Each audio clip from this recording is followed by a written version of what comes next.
magsalita ngayon, Mr. Kidlat. Magandang hapon po sa inyong lahat. Hindi po ako sanay magsalita sa mga forum na ganito. Usually kasama ko mga artists na medyo long-haired at mas informal, but I have to follow the protocols of Congress. So my deep appreciation sa ginagawa niyo dito at pagtitiso niyo para ma-improve ang broadcasting sa future, no? I think just for a little background, para you will understand where I'm coming from. Ako po si Kidlat Tahimik. I'm an artist from Baguio, and greetings from Baguio. Medyo malamig-lamig dito. But I also happen to be a national artist. Last 2018, I received my medallion from the president at Malacanang. I have been a cultural advocate. Malakas ang aking pakiramdam and pananaw tungkol sa mga katutubong Pilipino, yung mga kultura nila. Pero even in general, pati hindi katutubo yung kultura natin na which is unique from other countries, no? So let me first clarify. I'm not here, hindi po ako narito para sa panig ng depensa ng ABS-CBN or for the prosecution ng ABS-CBN. Ako po ay, somehow, about 3 weeks ago, I accidentally bumped into one of your hearings sa TV, and I got interested at napansin ko na lahat na pinag-uusapan ay mga PDRs, mga citizenship, mga dole. And tinanong ko sa sarili ko, bakit kaya walang cultural component na pinag-uusapan? At sa akin, bilang isang cultural worker, I think it's important na isama itong ingredient ng yung kultura ng Pilipino and the responsibilities of the broadcast industry to our culture. So please don't look at me as being on either side. I think the experts will decide when you vote later. Pero para sa akin na maybe just, ewan ko kung tama ito, may expression, friend of the court. And I will just like to state my views. And ang feeling ko that besides ang hearing nito is about yung mga naghahanap po yun ng mga compliance or violations in the past by the network.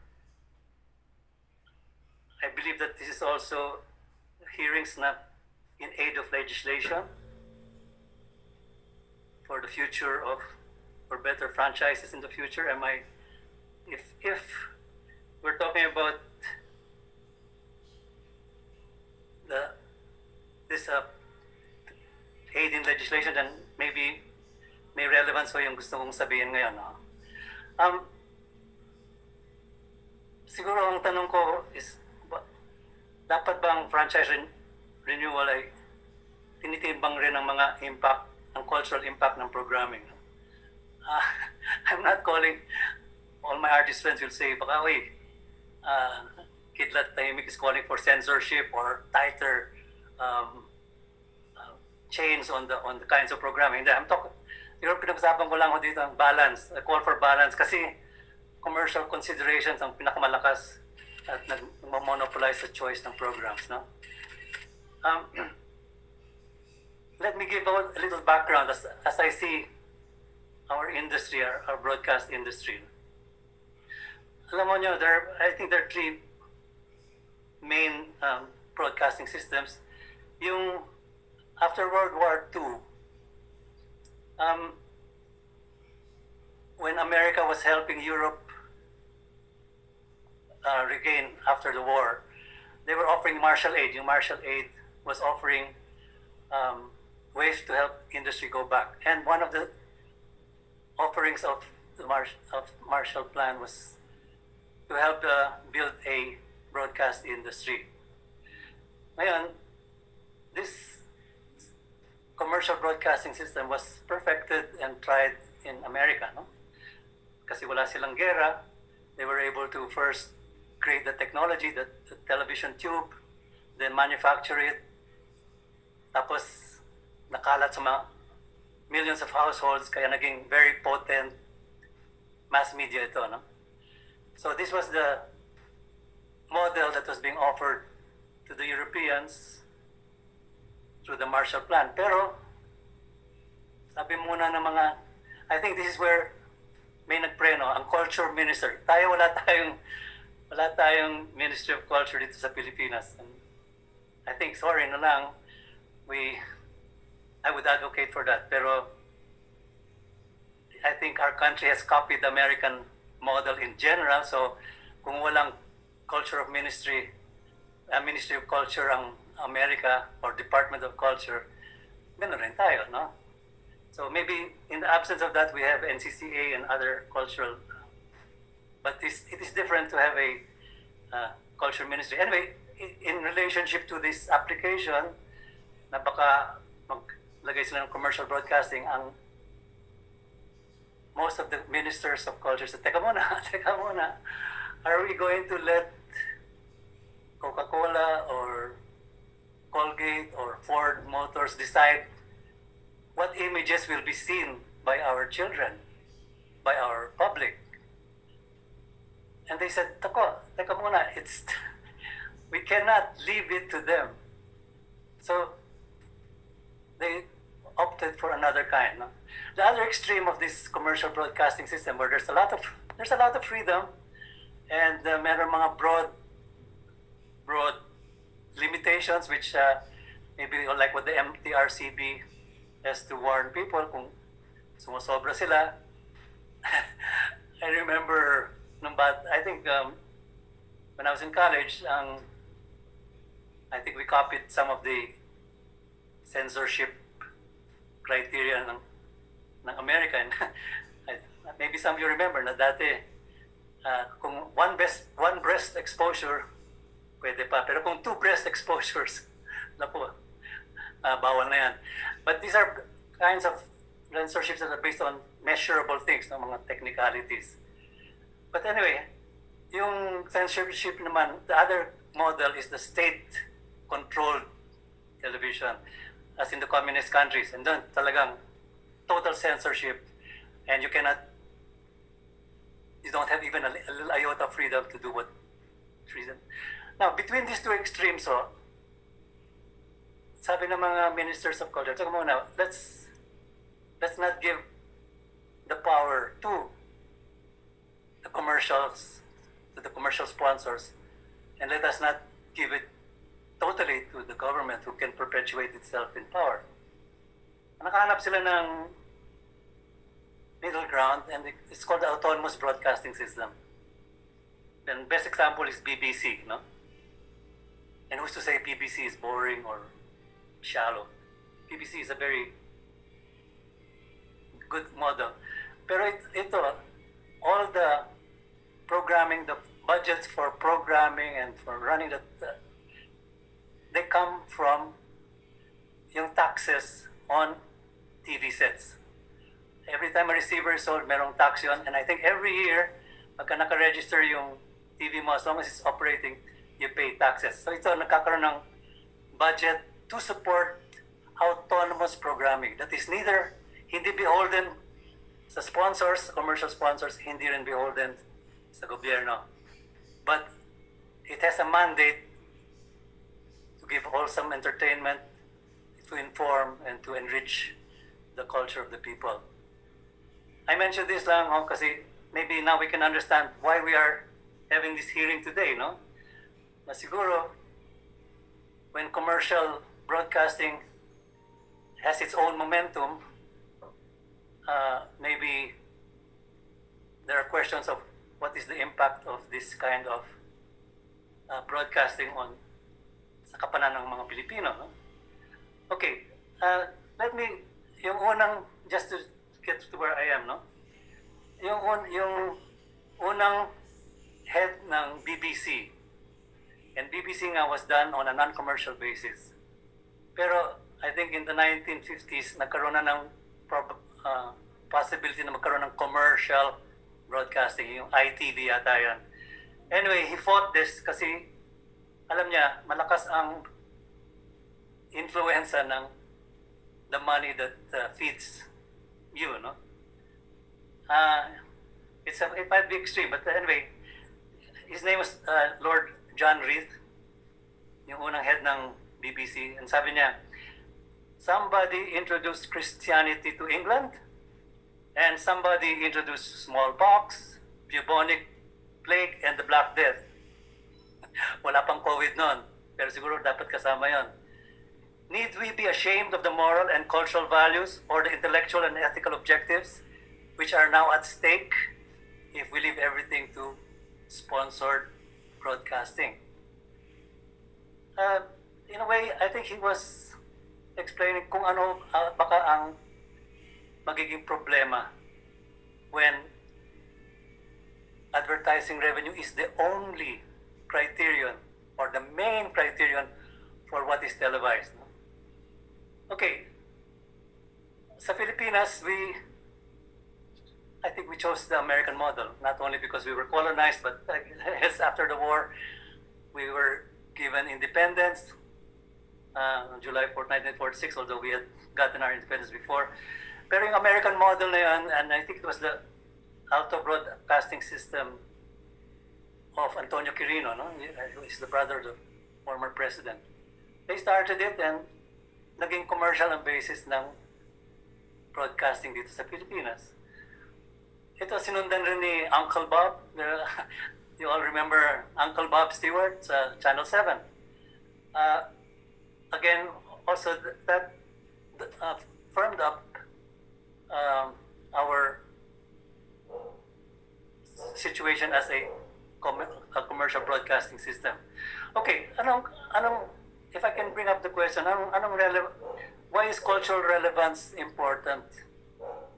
I'm not saying that all programs dapat may ballet dito at may concerto dyan at may Tivoli weaving. We're not talking about that. Pero let's face it, ad revenues create a certain direction in the kind of programming that is fed to our people. No? Kanina, I'm glad that kanina pinag-usapan niyo yung bias, no? And I think you're talking about bias in newscasting, and there's also, well, there are other kinds of biases that I might add here, no? Like for example, and I'm glad yung nagsalita yung KBP kanina because now I know where to complain. I remember nung somewhat the late 1990s, there was a TV program, and I think it was Congressman Lucy Torres who was acting there, and then there was a line, no? Yung line. Maybe it was not her fault, but it was fed to her by the scriptwriter. Pangit-pangit mo! Siguro tatay mo, iguro! Ha ha ha ha ha. Canned laughter, no? Mga ganon. These are supposed to be funny, but there are biases that are not even covered by the sponsors, no? This or another bias that we can talk about is like about 3 years ago or 4 years ago, I was so happy at last merong television series which was based on tribal people, katutubo, mga alamat nila nakapasok, they had enchanted snakes, and yung Amaya yata, yeah, it's Amaya. And I was congratulating, to myself, the GMA for, wow, most producers are too lazy to do period films na maghanap ka pa ng mga costumes, magre-research pa sa mga... Mr. De Guia, Yes. thank you for the remarks. Meron na ako gustong tanongin sa inyo. May I interrupt you, sir? Yes. Sir, I noticed that may sinabi ko kayo kanina that if advertising revenue becomes the only criteria for broadcasting, ay magkakaproblema po yung ating lipunan. Did you say that, sir? Magkakaproblema ang ano? Ang ating bansa, pagka advertising revenue na lang po ang naging basis ng desisyon ng broadcasting. You said this earlier, di ba ho? Yes, I believe that the bias or the skew that comes from the preponderance ng advertising will change what our audiences will see and what they cannot see. There are many films or programs that cannot be shown because hindi, what's that word, patok sa takilya, or what I call film, patok sa takilya, or patok sa advertisers. So there are many programs that will never see day of light because they do not fit the Nielsen ratings. Nielsen ratings is the way of how they choose the programs. Ito na lang po, no? Would you have any word to ABS-CBN? Kasi sila po ang dominant players sa industry. They're the most dominant players in the broadcasting industry. Would you have any word for them to at least wrap up your your message to us in the committee? Okay. As I said, I'm not looking at this strictly as an ABS-CBN thing. Kaya, But the committee in general, sir, tutulong committee on franchises, kami yung nagbibigay ng prangkisa sa broadcasters. Maybe you can give us a word of advice to the franchise committee para ho maisa-isip namin yung iyong mensahe tungkol sa kultura ng Pilipino. okay. One of the things that I also wanted to just mention here was yung sa lakas ng influence ng TV, and like it or not, a lot of children are exposed to that. A lot of homes, ang pinaka-babysitter ay ang TV, no? I'm sure there are a lot of enlightened parents who try to control that and engage. Pero let me quote another, alam mo nyo, and this I think this is relevant, no? Noong 1961, when the new administration of President Kennedy brought in a new FCC commissioner, no? I think the FCC is like our Department of Telecommunications, and he was going to change the whole thing, and he said, out of 73 hours of evening prime time and there's 59 hours ng action, situation comedies, quiz shows, and movies. His question was, is there no room on primetime TV to enrich and uplift audiences, to enlarge the capacities of our children? Okay, I can leave that there, and whether it's a message for ABS-CBN or for GMA or TV5, it's up to them. But this is a big question. Kasi, okay, ang starting point ko dito is, and I think that's why you're having this committee meeting, is that broadcasting is a privilege, di ba? Given by the government. I think ang premise dito is because yung air, the atmosphere, is public property, and the signals can only reach the viewers by the networks using that. So itong responsibility, if the government is giving them with a franchise, they are parang naging trustees sila to a common good, no? And this is a concept of the network that maybe sometimes is forgotten, na meron kayong malalim na responsibilidad which has to be followed. And in these hearings, okay, so yung question was, and I think this is what that's FCC head Mr. Minock said. He was talking to a broadcasters convention in Washington D.C. at sabi niya, and this is an important point, the public is your beneficiary. If you want to stay as trustees of this responsibility na pinigay niya, if you want to stay as trustees, you must deliver a decent return to your public, not only to your shareholders. And I think sometimes the competition between networks, nagiging obsessive sila sa Nielsen ratings nila, and because of this, mas nagiging importante yung patok that the show is going to keep grabbing the audience, and therefore the ratings will convince the advertisers to keep putting in the same company. So ang trend, the actual bias that we're talking about now is the bias is only for trending, di ba? I only found out the meaning of that word trending last week. Yung trending, I don't know why. Pero dahil trending, dahil uso, yun ang magiging patok na magiging programa. And there will be many subjects that are neglected, that will not even have a chance to say. So, will it be any surprise if the preponderance ng mga lumalabas sa, whether it's in the movie houses or on television, is yung mga superheroes, di ba?